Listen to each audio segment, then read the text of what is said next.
যাই হোক, আসসালামু আলাইকুম। আজকে আমাদের এখানে ঈদ, প্রবাস জীবনের ঈদ এভাবেই কাটে। সবাই আমাদের জন্য দোয়া করেন।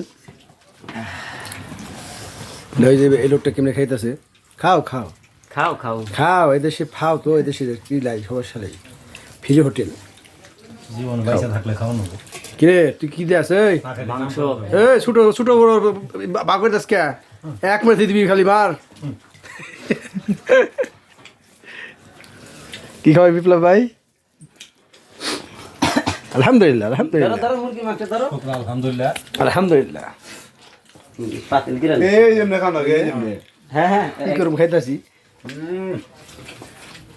সবাই মিলে। সবাই তো করেন আমাদের জন্য, না করে খায় না আমাদের প্রবাসীর ঈদ। আমি একটু করি না করলে কি দেব ওই গরু মাংস বাই করতে রোজ দিস কে গরু মাংস দে। এটা গরুর মাংস বোনা করছি একটা।